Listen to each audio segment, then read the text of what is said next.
Art has to come from somewhere, and as an artist, my art comes from an image in my head, a gauzy, almost dreamy picture, creativity at its finest.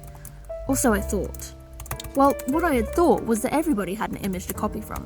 This, however, very untrue. How many people were like me, and how many weren't?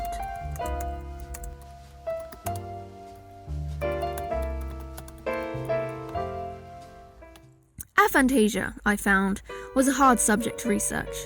Only one man was really an expert, that being the professor who coined the term, who, at the time, was too busy to talk to me. I wondered, as I sifted through vaguely worded article after vaguely worded article, was I the only option for an expert? Did I know enough to take on the world around me? Aphantasia is the inability to visualize. It was first discovered in 1880 by Francis Galton, but remained rather unstudied. He referred to them as non-images.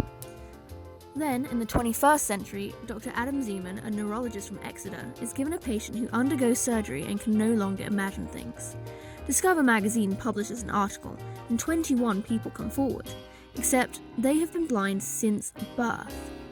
After that, Zeman coined the term cognitive aphantasia in 2015.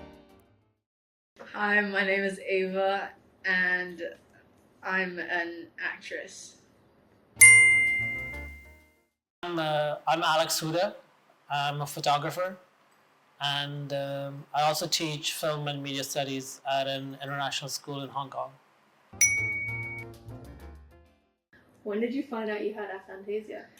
I found out I had aphantasia through conversations when you asked me if I could visualize what I was reading in a book, or like when I'm reading, because I don't like reading because I don't picture it. And through that, we kind of started to like dive deeper into what it was, and like we found out that it actually was a thing to not be able to see instead of just my inability to like reading. Well, I think it's because of you, because you are my student and you were developing this documentary film idea, and when I asked you like, what are you working on? You're like, well, I have a couple of ideas, but there's this like one concept, and you mentioned about your friend and this condition, and I'm like, what are you talking about? Like this is normal. Humans cannot visualize images in their mind. And then you looked around and everyone in the class are like, what's wrong with you, Mr. Huda? Think of an apple. How clear is it? Can you see it at all? Is it completely blank?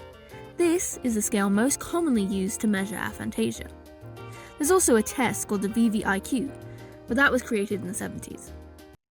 I called everyone and I'm like, okay guys, you need to close your eyes and imagine a red apple, right? And then pretty much everyone was like, yeah, I can see the apple, I can see the texture. And I'm like, but I can't. One article said aphantasias were overrepresented in mathematical fields, but that didn't mean there weren't any in creative fields. If you have aphantasia, and I think that people need to understand, I can still be creative. It's just that I take my inspiration not from up here, but things I see like physically in front of me. So I would want people to know that you can be a creative person even if you have aphantasia. I also wondered whether knowing about aphantasia changed the way you worked or made things creatively. I think that my definition of being creative might be slightly different from what other people would define as creative. So what do you define it as? I think that I would define it as being able to get on stage and like become a character. I think that even before I found out that I had aphantasia, my definition of creativity was still the same. I loved being on stage. I loved being in front of an audience. I always knew that I was a visual learner.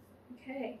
And last thing, is there something that you want to say about it, or what do you want to know? What do you want people to know about it? I feel that at this point, we should all look at those things as our superpower. We don't know much yet to like what extent we can use this superpower, but we have the superpower, so let's use it, right?